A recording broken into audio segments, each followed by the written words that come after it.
Hey everyone, Brian from the PT channel here again to talk about healing time from injuries with sports and really just activities that you could just hurt yourself. So healing time in PT school is kind of taught not really that well. They give you the things, they talk about the acute, subacute, and chronic stages. And that's a good underlying thing for the therapist to know.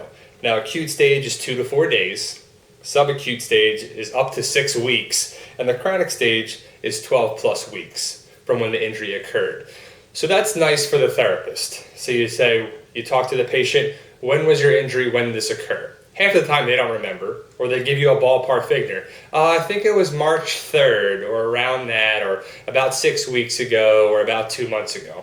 So those stages really don't matter, unless you're an athletic trainer where you know it happened 2 days ago, or you see it on the field, or you suffer the injury yourself so you know when it is. So that'll help you there too. Now, that's helpful for you to tell them that, oh, you're in the acute stage, so you should use ice. Heat is for a chronic problem or muscular tightness or something. Now, this is what I'm telling you is what I tell patients, because I still treat patients in the clinic and everything and see that too. So that's what they teach you in school. That's a nice little underlying thing, and that's good for documentation, acute stage, subacute stage, chronic stage, contractile or non-contractile dysfunction. That's good to have for your documentation to show what level they're at, so that's why you're providing this type of care. That's a whole other video.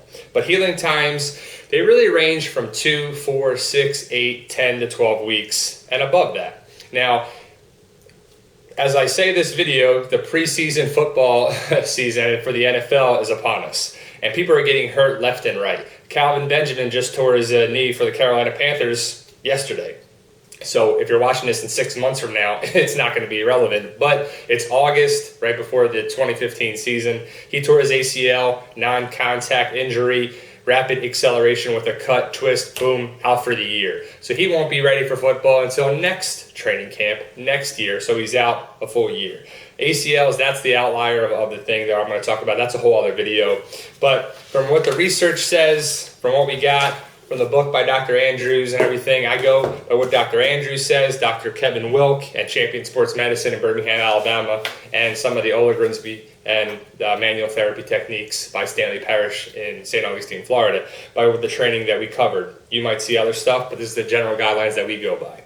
Now, there's a couple different things for sprain, strain, soft tissue, bone healing, and everything. But ultimately, if you have surgery, you're going to be 50% healed between 2 to 4 weeks. It varies between that, but what I tell patients is you're 50% healed at 4 weeks, 80% healed at 8 weeks, and 100% healed at 12 weeks. So 3 months out from surgery, you're 100% healed structurally. That's when you can do a little bit more to cut, to twist, if it's a certain type of injury. But if it's an ACL, that's going to be straight line stuff. Again, that's another video, but that's a very common injury that most people know of. But for a meniscus, it might be a little less. Now, when you watch Sports Center, whatever like that too, they have a broken hand or a sprained ankle or whatever, and they're out 4 to 6 weeks. It goes by the healing time, 4 to 6 weeks. For that amount of injury or what it pertains to is why they say 4 to 6 weeks. And that's important when you tell your patients or yourself, if you say, all right, it's going to take 4 to 6 weeks. If I do nothing, it's going to take that way. But you're trying to gain range of motion and strength without overstressing healing tissue. There's always rest, ice, compression, and elevation. But I use P.R.I.C.E, protection, rest, ice, compression, and elevation. So the P.R.I.C.E method. You want to protect it. You don't want to overdo it, overstress the healing tissue. So if you hurt your ankle playing basketball, you're not playing basketball until it's fully healed. Volleyball or whatever it would be. You don't want to re-injury that, however you did it. You want to make sure that you can get back to sports or activity or whatever it was at 100% before you get back to that there. So protect it. Now, bone healing, 12 weeks if all goes well, 3 to 6 months for a strong callus formation is what they say in the documentation. And it's critical in the first 1 to 2 weeks to make sure that the callus formation or the bone is healing properly. Very important. So you want to ice it, decrease the inflammation early on. You want to create an environment for healing, and you do not want to re-injure it. So that's where the P.R.I.C.E comes into there. So the recovery generally is 1 to 6 weeks for soft tissue injuries, not bone. That's 12 weeks for if all goes well. And If you have a calf injury or something like a soft tissue that some people have had on the news, and you see sports players on ESPN, oh, he twisted his ankle, or he his hamstring. Most hamstrings problem. Darren McFadden for the Cowboys this year, hamstring, chronic condition like that too. Hamstrings can be tough because they can flare up on that as well. So that can take 4 to 6 weeks to calm down, to let it do minimal things. So we'll see how it goes this year. But ultimately, hamstrings can be a problem on there too. You got to stretch them out, keep them strong, keep them flexible, and keep them warmed up dynamically in order for ready for activity. But so we got some general articles here that I cover. I'm not just pulling this out of my butt. As it's written here, this is about ACL reconditioning and just what they're looking at. So in here, 2 to 3 weeks after surgery, you're doing certain perturbation training, neuromuscular reeducation, 10 to 12 weeks for running, 16 to 18 weeks for cutting and athletic performance, 6 months after surgery typically for baseball, football, tennis, and soccer. And you have to be about 85% contralateral strength in the quadriceps and hamstrings. That's some of the criteria for that, but again, that's another video for that.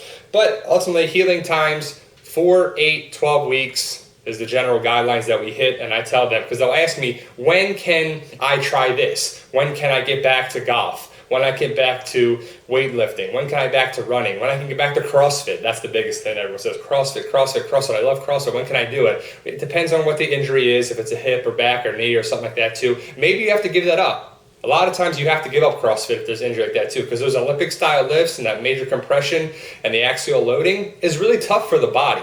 Not everyone is a CrossFit champion or anything like that to strive to be, but if you can handle it with good proper form on there, with the weight to control it, then it's okay to get back. I actually have some patients tomorrow that are on my schedule that are trying to get back to CrossFit. I'm not going to open that can of worms, but ultimately people want to get back to that quality of life, and we encourage being active, but within reason to do that. So hopefully this video is a good tutorial on basic healing times. We tell people that 4 weeks you're 50% healed, 8 weeks you're 80% healed, and 12 weeks you're 100% healed structurally, but it still heals after that time. Now if you're a total knee replacement, you're going to have that bone swelling for 6 months to a year. So it's still going to be healing over time to have the body calm down, because that's a major trauma to the knee. If you have not seen a total knee replacement video, check that out and you'll be able to tell your patients exactly what goes on. I've seen them surgeries live and see where it is, and they're hammering those replacement joints in the bone, in the femur and the tibia. And you can see why that is going to be inflamed and irritated, because it's major trauma to the body. So if you can explain someone to that, they'll understand it better. And communication is key. Always communicate with them. So this healing time information is very important to educate them. It's not so much what you tell them for exercise-wise, it's telling them you're healing right, you're going right, don't overdo it, check it out, it's going to take time, you're healing good, you're looking good, building their confidence up that everything is going well. Because the doctor's office don't tell them. They don't tell them how long it's going to take. They say it looks good, see you in 2 weeks, everything's fine, I did my surgery, you're good, healed, you're good. See ya. Maybe go to PT, maybe not. I think everyone needs physical therapy after a surgery for education, strengthening, and guidance on what to do and maybe what not to do as well. So if you guys like this video, please like, share, subscribe, all that good stuff. We can't do it without you. And as always, thank you, and please check out our other videos. Thanks, guys.